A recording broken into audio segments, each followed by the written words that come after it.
लड़ेंगे, लड़ेंगे।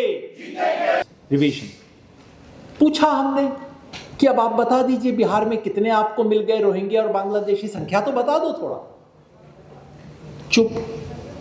पत्रकारों ने प्रेस कॉन्फ्रेंस में मुंह पे पूछा कि सर बता दीजिए, लाइव कॉन्फ्रेंस हो रही है। चुप, जवाब न दे। क्यों? क्योंकि कोई जवाब है ही नहीं, क्योंकि कोई मिला ही नहीं। कि बीमारी बड़ी जबरदस्त है, बीमारी इस कोने से शुरू हुई है, बाकी सब लोगों को लग सकती है, पूरे देश को कड़वी दवा पिलानी होगी। विदेशी हटाने से में इनको रत्ती भर इंटरेस्ट नहीं है। ये वोटर लिस्ट में संशोधन करने, वोटर लिस्ट की गलतियों को ठीक करने की कोई प्रक्रिया नहीं है। बिहार की वोटर लिस्ट में कन्नड़ और तमिल में नाम लिखे हुए, नहीं बदला उसको। कि जिन जिन लोगों का नाम वोटर लिस्ट से इस आधार पे काटा गया है कि उनका एन्यूमरेशन फॉर्म नहीं आया, सब नाम वापस वोटर लिस्ट में जुड़ने चाहिए। जरूर आपको बाकी सजा मिलेगी, सरकारी जमीन पे करने का, आपने जो कुछ गड़बड़ियां की हैं, आपने टैक्स का फ्रॉड किया है। इस देश में इन दो चीजों को कभी नहीं जोड़ा गया। वोट देने का अधिकार तो सबको है भाई, बाकी जो गड़बड़ी कर रहे हो उसका कानून तुम्हारा अलग से हिसाब करेगा। ये तो बिल्कुल वही अमेरिका वाला मामला हो गया कि मैंने पहले तय किया कि इसके पास क्या डॉक्यूमेंट नहीं होगा, और फिर वही कंडीशन लगाया ताकि ये कमरे में ना घुस पाए। चुनाव आयोग से कहा कि अच्छा आप जो 2003 में आप कर रहे हो उसी को दोहरा रहे हो ना, तो जरा 2003 का ऑर्डर दे दीजिए। क्या जवाब मिला? कुछ अपील में ना जवाब नहीं देंगे, कागज नहीं दिखाएंगे। ये तो मतलब करें ना करें, चुनाव आयोग कहता है कागज नहीं दिखाएंगे। मीडिया वाले पहुंचे चुनाव आयोग के पास, चुनाव आयोग ने स्क्रोल को बोला कि वो फाइल गुम गई है हमारी 2003 की।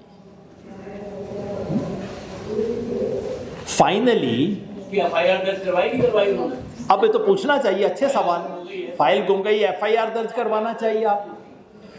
फाइनली उस ऑर्डर को कहीं से ढूंढ के प्रशांत भूषण ने उस ऑर्डर को सुप्रीम कोर्ट के सामने रख दिया और कहा कि अच्छा चुनाव आयोग कह दे कि मैं झूठा डॉक्यूमेंट दे रहा हूं। चुप चुनाव आयोग उसके बाद। और वो डॉक्यूमेंट क्या दिखाता है? वो डॉक्यूमेंट ये तो दिखाता ही है कि भाई कोई एन्यूमरेशन फॉर्म नहीं था उस जमाने में, ये तो दिखाता ही है कि किसी से नागरिकता की जांच नहीं हुई। उल्टा 2002 के ऑर्डर में लिखा हुआ है कि कोई भी एन्यूमरेटर किसी भी घर में जाके उसकी नागरिकता का प्रमाण नहीं मांगेगा।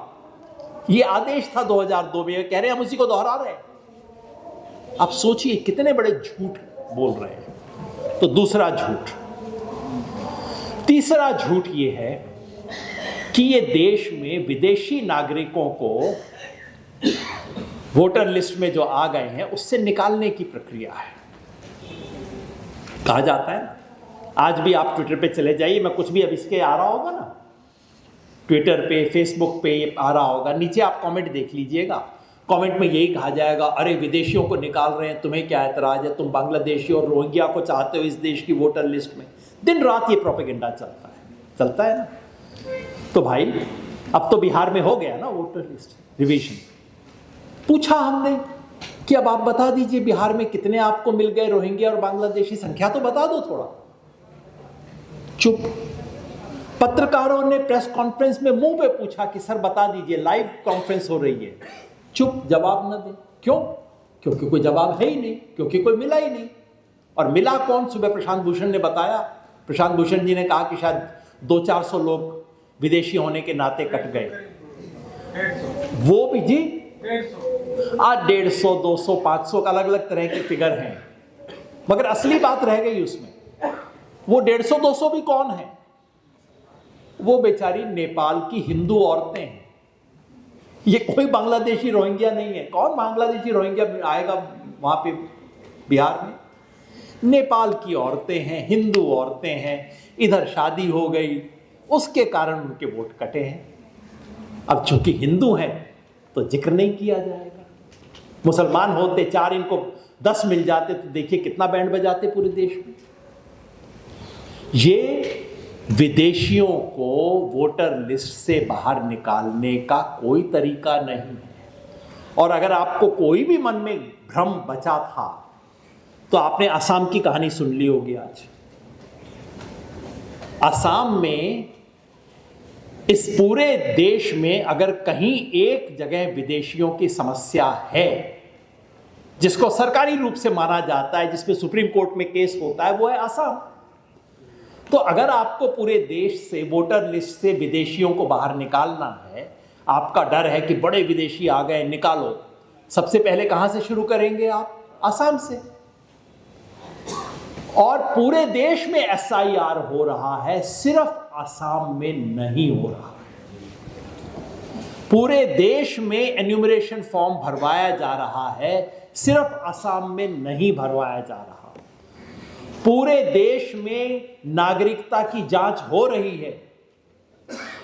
ये राजीव भाई बैठे हैं, इनके पता नहीं पुरखों से कितने पुरखे इनके दिल्ली देहात में रह रहे हैं, इनकी जांच होगी कि तुम भारतीय हो कि नहीं हो।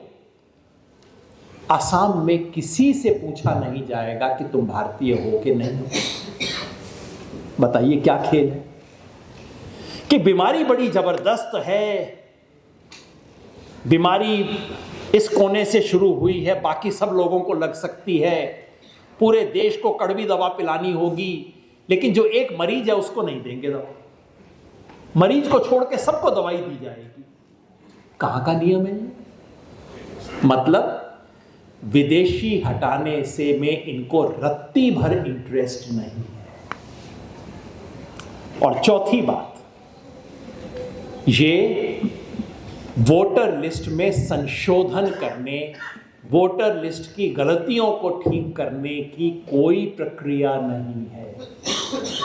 आपने देखा होगा, सुप्रीम कोर्ट में हमने एविडेंस पेश किया बिहार का, बिहार की पुरानी लिस्ट का नहीं, बिहार की ड्राफ्ट लिस्ट का नहीं, बिहार की वो जो फाइनल लिस्ट जिसके आधार पर वोट पड़े बिहार में, वो हमने सुप्रीम कोर्ट में दिखाई थी कि उसमें 75,000 नाम ऐसे हैं जो बोगस हैं। मतलब बोगस का मतलब नाम के आगे ब्लैंक, खाली नाम, सिर्फ ई की मात्रा, नाम सिर्फ म, नाम क ख ग।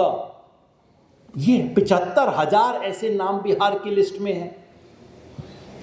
हमने दिखाया कि बिहार की लिस्ट में 5 लाख ऐसे नाम हैं जो उसी कॉन्स्टिट्यूएंसी के डुप्लीकेट हैं।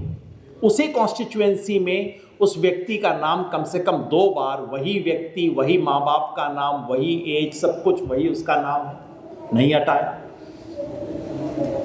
चुनाव आयोग का नियम कहता है अगर एक ही मकान में 10 से ज्यादा वोटर हैं तो उसकी फिजिकल जांच होनी चाहिए, क्योंकि मामला संदेहास्पद है।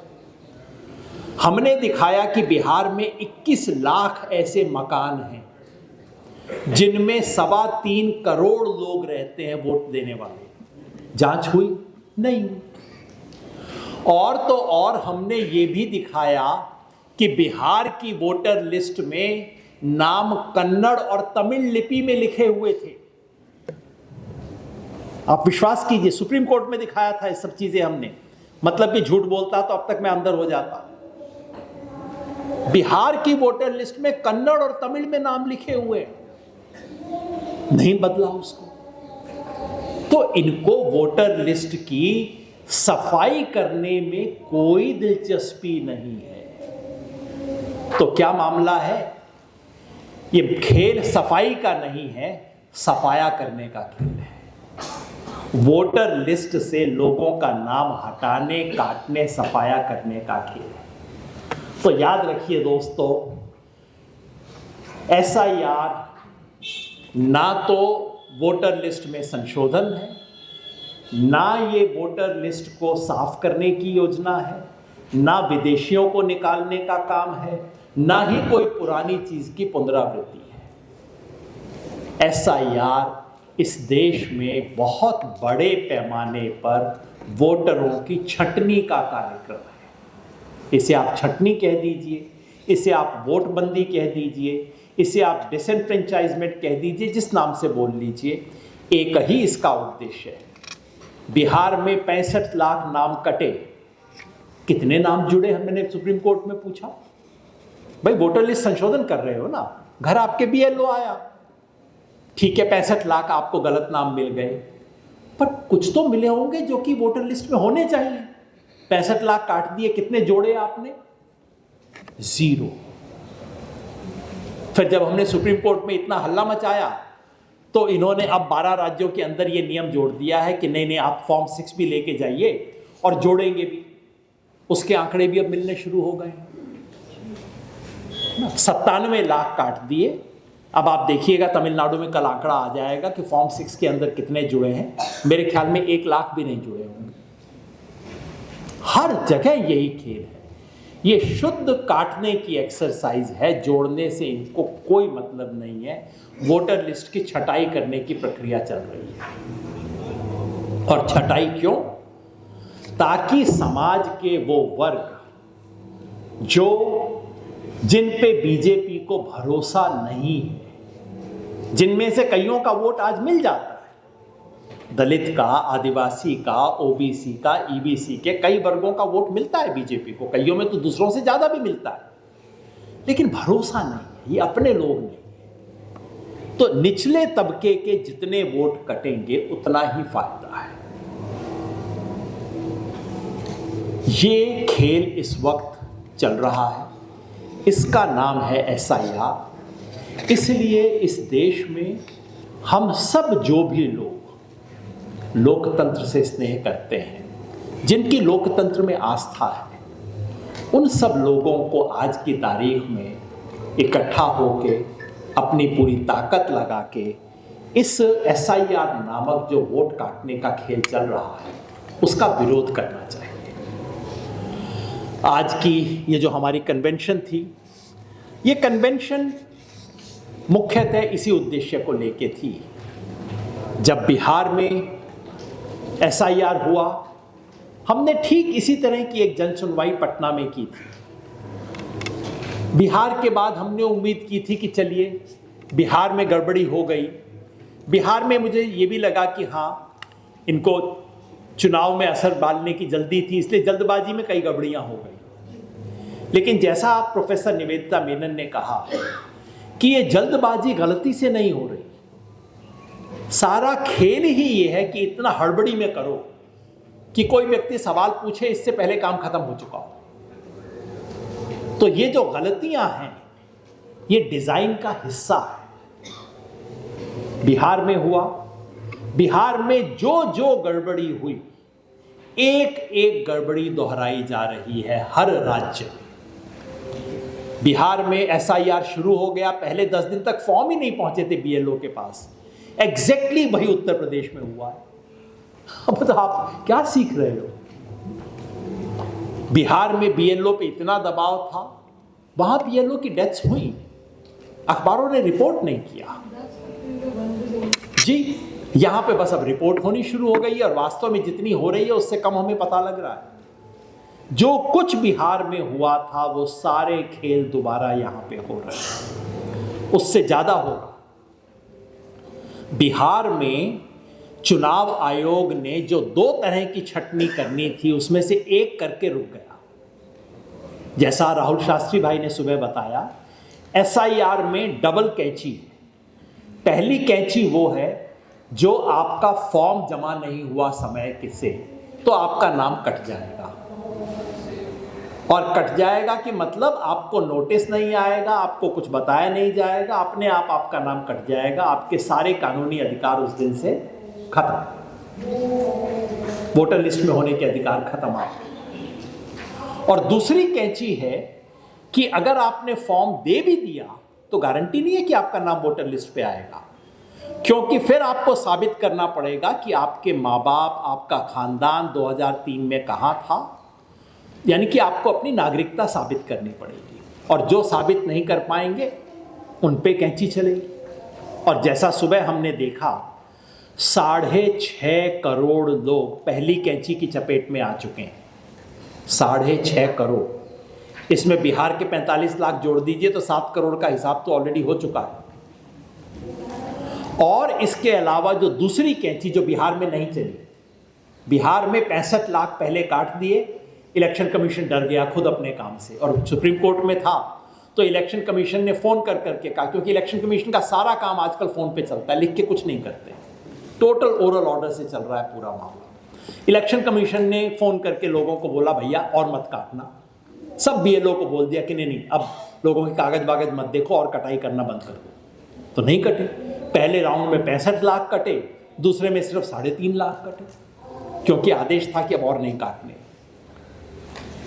पर यूपी में ऐसा आदेश आएगा नहीं, यूपी में आदेश ये आएगा कि शुरू के जो 3 करोड़ है इनको तो घटाओ भाई, हमारे अपने वोटर कहीं कट रहे हैं, जरा ध्यान रखो ना। तो 3 करोड़ जो 2 करोड़ 90 लाख हैं, आप देखना है घट के कोई 1.5 करोड़ के करीब आ जाएंगे, क्योंकि मुख्यमंत्री खुद बोल चुके हैं कि भाई हमारे वोट कट रहे हैं, ऐसा क्या कर रहे हो तुम, हमारा ही राज, हमारे ही वोट काट रहे हो। लेकिन दूसरी कैंची ठीक से चलेगी उत्तर प्रदेश में, जब आपसे कहा जाएगा कि आपका नागरिकता साबित नहीं हो रही है, और वो बहुत बड़ा हो सकता है। और उसके दायरे में भी जैसा हमने सुबह देखा, कम से कम 6 करोड़ लोग दूसरी कैंची के दायरे में भी हैं।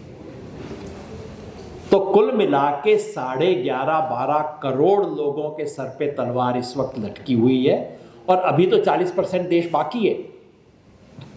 45 लाख आधा करोड़ कट चुका है, 12 करोड़ पे तलवार लटकी हुई है, और आधा देश अभी बाकी है। ये हो क्या रहा है इस वक्त? तो मेरे साथियों, आज का जो प्रस्ताव है ये इन बातों को एक बहुत ही संक्षिप्त रूप में रखता है। प्रस्ताव ये है कि हम सब इस देश के जन आंदोलनों के जो लोग हैं वो मिलकर SIR को खारिज करते हैं। हम मांग करते हैं, आखिर में मांगे लिखी हैं, हम मांग करते हैं कि कोई भी व्यक्ति का वोट, तो पहली बात तो कि हम मांग करते हैं कि जिन जिन लोगों का नाम वोटर लिस्ट से इस आधार पे काटा गया है कि उनका एन्यूमरेशन फॉर्म नहीं आया, सब नाम वापस वोटर लिस्ट में जुड़ने चाहिए। किसी प्रोसेस के बगैर किसी का नाम डिलीट नहीं हो सकता, क्योंकि नियम था, इस देश का नियम है कि वोटर लिस्ट में नाम कटने से पहले आपको नोटिस मिलेगा, आपकी सुनवाई होगी, आपको ऑर्डर मिलेगा, उसके विरुद्ध आप अपील कर सकते हैं। इसके बिना किसी एक भी व्यक्ति का नाम नहीं कटना चाहिए, पहली मांग है। दूसरी मांग है कि वोटर लिस्ट को सिटीजनशिप के सवाल से डीलिंक कर दिया जाए। यहां मैं बात स्पष्ट करना चाहता हूं, इसमें कोई संदेह नहीं है कि वोटर बनने के लिए आपको सिटीजन होना अनिवार्य है, बिल्कुल ये संविधान में लिखा हुआ है। और हम ये बात बिल्कुल नहीं कह रहे हैं कि कोई व्यक्ति नागरिक ना हो तो उसको आप वोटिंग राइट दे दीजिए, बिल्कुल मत दीजिए। लेकिन नागरिक है या नहीं, इसका फैसला करने का अधिकार चुनाव आयोग को नहीं है। ये फैसला भारत सरकार करेगी, ये फैसला अमित शाह करेगी। अमित शाह के मंत्रालय को काम करना चाहिए, अपना काम इलेक्शन कमीशन के पीछे, इलेक्शन कमीशन को सामने करके अपना काम मत करवाइए। और ये मैं नहीं कह रहा, सुप्रीम कोर्ट बार बार कह चुका है कि ये काम नहीं है इलेक्शन कमीशन का। आज सुबह से हमने कितनी जगह पे सुना, किसी का घर डिमोलिश हो गया, आपका घर इलीगल जगह पे था, आप ये गड़बड़ी कर रहे थे, आप वो गड़बड़ी कर रहे थे। बिल्कुल सब गड़बड़ियों की सारी सजा दीजिए, लेकिन इस देश में वोट देने का अधिकार इससे बिल्कुल नहीं जुड़ा हुआ। आप सड़क पे सोते हैं, आपको वोट देने का अधिकार है। आपको अपने माँ बाप का नाम नहीं पता, आपको वोट देने का अधिकार है। आप इल्लीगल तरीके से सरकारी जमीन पर कब्जा करके बैठे हैं, आपको वोट देने का अधिकार है। जरूर आपको बाकी सजा मिलेगी सरकारी जमीन पर करने का, आपने जो कुछ गड़बड़ियां की हैं, आपने टैक्स का फ्रॉड किया है। इस देश में इन दो चीजों को कभी नहीं जोड़ा गया था। वोट देने का अधिकार तो सबको है भाई, बाकी जो गड़बड़ी कर रहे हो उसका कानून तुम्हारा अलग से हिसाब करेगा। पहली बार दोनों को जोड़ा जा रहा है कि आपका मकान डिमोलिश हुआ था, आपको वोट देने का अधिकार नहीं। कहां लिखा है भाई? इनफैक्ट पिछले 75 साल से इस देश में बार बार चुनाव आयोग ने कहा है, जिसके पास मकान नहीं है, जिसके पास कोई कागजात नहीं है, वोट देने का अधिकार उसको देना पड़ेगा। तो दूसरी हमारी मांग है, सिटीजनशिप का सब फैसला चुनाव आयोग नहीं करेगा, ये काम केंद्र की सरकार का है। सरकार जब कह दे कि फला व्यक्ति नागरिक नहीं है तो चुनाव आयोग बिल्कुल कांटा लगा दे उसके नाम के सामने, हमें कोई दिक्कत नहीं है। ये तय करना चुनाव आयोग का काम नहीं है। तीसरी मांग हमारी है कि जो इस देश का पुराना कानून था कि जो व्यक्ति वोटर लिस्ट पे है उसको अपनी नागरिकता दोबारा साबित नहीं करनी पड़ेगी, वो नागरिक माना जाएगा। और अगर कोई डॉक्यूमेंट मांगे जाएंगे, जो कि हर नए वोटर से मांगे जा रहे हैं, पिछले 20 साल से मांगे जा रहे हैं, उसमें कोई नई बात नहीं है। आप डॉक्यूमेंट वो मांगिए जो लोगों के पास हो। जो डॉक्यूमेंट आप जानते हैं कि लोगों के पास नहीं है, वो कैसे मांग सकते हो आप लोगों से? ये तो बिल्कुल वही अमेरिका वाला मामला हो गया कि मैंने पहले तय किया कि इसके पास क्या डॉक्यूमेंट नहीं होगा और फिर वही कंडीशन लगाया ताकि ये कमरे में ना घुस पाए। ये तो आप नहीं कर सकते। आप कैसे कह सकते हो इस देश में 75 साल से जो लोगों को जो डॉक्यूमेंट आपने दिए नहीं, मतलब जो डॉक्यूमेंट हैं वो मैं मानूंगा नहीं, जो नहीं है वो मैं मांगूंगा, ये कैसे नियम हो सकता है? तो ये 3 हम मांग कर रहे हैं और इसके साथ साथ हम आह्वान कर रहे हैं इस देश के तमाम संस्थाओं से, तमाम संवैधानिक संस्थाओं से, जिसमें चुनाव आयोग भी शामिल है, जिसमें सुप्रीम कोर्ट भी शामिल है, उनसे आह्वान कर रहे हैं कि वो अपने संवैधानिक दायित्व का निर्वाह करें न्यूट्रल तरीके से, ईमानदारी से। हम आह्वान कर रहे हैं तमाम पार्टियों से, उन तमाम पार्टियों से जिन्हें इस देश के संविधान में आस्था है, कि सब लोग मिलकर इसका विरोध करें। ये सवाल इस वक्त एक दूसरे से उलझने का नहीं है, कम से कम ये एक सवाल है जिस पे इस देश के तमाम उन पार्टियों को जो संविधान के पक्ष में खड़ी हैं, उनको एक होना चाहिए। हम आह्वान कर रहे हैं इस देश के तमाम जन आंदोलनों से, जन संगठनों से, कि हम सब लोग मिलकर इस संघर्ष को लड़ें, क्योंकि SIR का विरोध करना इस देश के आज़ादी के आंदोलन का जो एक हमें हासिल हुआ था, और कुछ मिला या न मिला, वोट देने का अधिकार हर व्यक्ति को मिला था, आज वो छीना जा रहा है। वो उसके विरुद्ध संघर्ष करेंगे, हम सब लोग मिलके लड़ेंगे, और लड़ेंगे तो जीतेंगे। तो मिलके हम कहें लड़ेंगे जीतेंगे, तो मैं अपनी बात उसके बाद समाप्त करूंगा और फिर अजीत भाई टेक ओवर करेंगे। और ये सत्र है जिसमें हमारे तमाम साथी जो आए हैं वो भी अपनी बात रखेंगे। सुबह तो सिर्फ टेस्टमनी थी, अब कई साथी हमारे बीच में जिनकी बात भी हम सुनना चाहेंगे, तो उन्हें बुलाएंगे, पर मिलके एक बार हम नारा लगाएंगे, लड़ेंगे जीतेंगे, लड़ेंगे जीतेंगे, लड़ेंगे जीतेंगे।